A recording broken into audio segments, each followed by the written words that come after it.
8 months have passed since the launch of Apple's iPhone 14 line, so it's high time we looked ahead to what the iPhone 15 and its siblings might bring to the mobile table in 2023.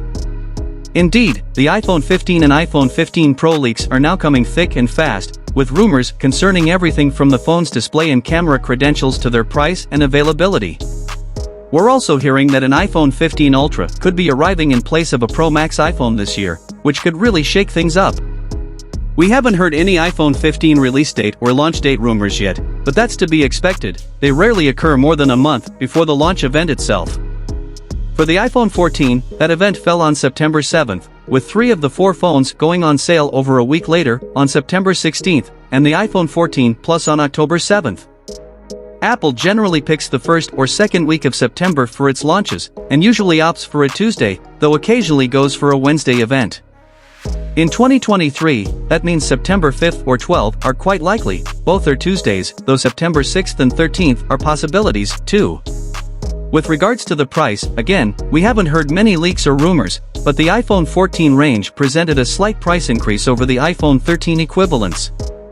This could be repeated in 2023 for the iPhone 15. There are sometimes Apple promo codes that can help reduce the cost. As for the iPhone 15 line, one price rumor points to the iPhone 15 Ultra, a new phone that could land in place of an iPhone 15 Pro Max, starting at $1,199, likely around £1,309/$2,099 Australian dollars based on Apple's typical pricing, at best. The iPhone 14 Pro Max starts at $1,099/$1,199 Australian dollars, so, if accurate, the next model would be at least $100 more expensive. That's believable, especially as Apple has suggested that people are willing to spend enormous amounts on new iPhones. However, the iPhone 15 Plus might be cheaper than the iPhone 14 Plus, according to one leak. This change would be because the iPhone 14 Plus isn't selling brilliantly. For reference, the iPhone 14 Plus starts at $899/$949 Australian dollars. A big iPhone 14 Pro feature is the Dynamic Island, a fancy marketing name for the punch-hole front-facing camera that Apple is using, and a leak suggests that the non-Pro iPhone 15 models could get the Dynamic Island, too. We've also heard now from multiple sources that every iPhone 15 model will get the Dynamic Island. Potential evidence for this claim has emerged, too, with leaked videos showing the front glass for reportedly 3 iPhone 15 models. They all include dynamic islands along with slightly curved bezels, with the Pro models having smaller bezels than the standard ones. We're not expecting the iPhone 15 line's dynamic islands to be identical to the ones currently featured on Apple's flagship devices, though. According to a recent tweet from Apple analyst Ming-Chi Kuo, the iPhone 15's proximity sensor will be integrated inside the dynamic island itself, rather than positioned below it, as on the iPhone 14 Pro and iPhone 14 Pro Max. As Kuo notes, the new sensor arrangement is unlikely to result in any material difference to the appearance or functionality of the iPhone 15 versus the iPhone 14 Pro, but the former's dynamic island will technically be more advanced than the latter's given the inclusion of a previously isolated sensor. Less exciting news is the rumor that the iPhone 15 and iPhone 15 Plus won't inherit the iPhone 14 Pro's promotion technology and always-on-display functionality. For those who are unaware, the iPhone 14 Pro and iPhone 14 Pro Max come equipped with a feature called Promotion, which enables their displays to adjust their smoothness based on the content being displayed, with a refresh rate range of 1 to 120 Hz. The always-on-display functionality of Apple's devices relies on promotion technology. It appears that both the iPhone 15 Pro and the rumored iPhone 15 Ultra will be the devices to feature these high-end features once again. It's also worth noting that Apple may be preparing to move to eSIM in countries outside the US for the iPhone 15, with eSIMs reportedly coming to the next generation of Apple's best iPhones in France. This is big news for all prospective iPhone 15 buyers outside of the US. Apple typically sells the same iPhone models across most of Europe, meaning SIM card-less iPhone 15s could also be coming to the UK, Ireland, Germany, Italy, Spain, Portugal, and many other countries. Given the scale of integration with mobile carriers needed to support the implementation of eSIMs in countries that don't already use them widely, it's unlikely that Apple will be able to flick a switch and ditch the SIM card tray for every iPhone 15 model sold in Europe come September, but major Apple markets like the UK seem ready to join France in its adoption of eSIMs. On the camera front, we've heard that iPhone 15 Pro models might come with periscope cameras that should improve their telephoto zoom capabilities.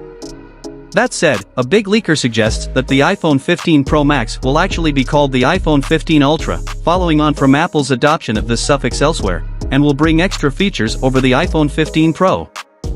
A key example listed is in the camera department, as while the iPhone 15 Pro is apparently expected to retain the telephoto zoom lens of the 14 Pro, the iPhone 15 Ultra is rumored to get a periscope lens for even further zooming, likely around 5x.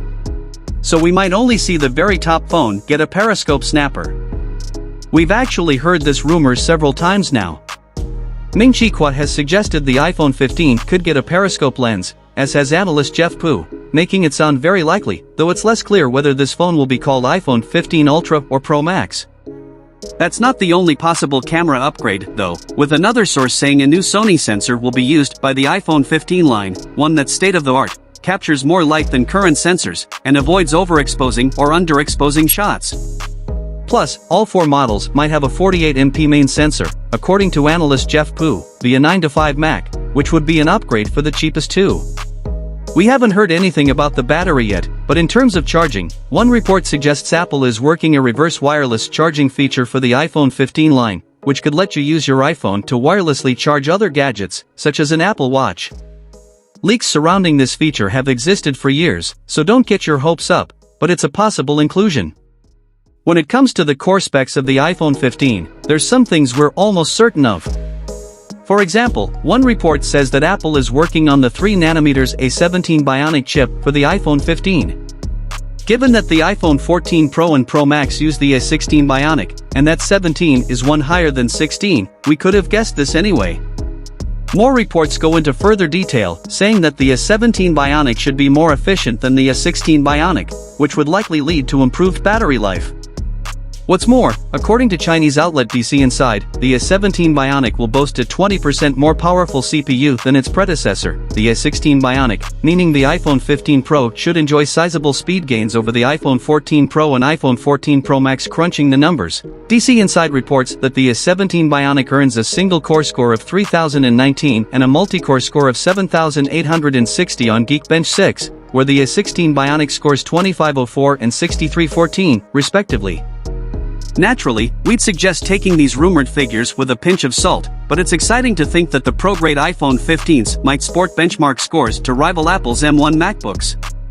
However, we expect the standard iPhone 15 to inherit the latter's A16 Bionic, just as the standard iPhone 14 inherited the iPhone 13 Pro's A15 Bionic. We've heard this multiple times now, so it'll be a surprise if Apple bucks its own trend come September. Regarding the chipset, it is probable that Qualcomm will once again supply the 5G modem for the iPhone 15. It seems that the Snapdragon X70 modem is likely to be chosen, which would provide better performance than the Snapdragon X65 used in the iPhone 14. As for the other specs, we've heard predictions that the Pro models are going to make the jump to 8GB of RAM with the iPhone 15. Another difference between the Pro and non-Pro models could be support for Wi-Fi 6E in the case of the Pro models. We might also see a USB-C port on every iPhone 15 model. The EU has told Apple that it has to add USB-C charging ports to iPhones from 2024, but lots of fans believe that Apple will adopt the charging standard earlier, in 2023 instead, and at least one leak points in that direction.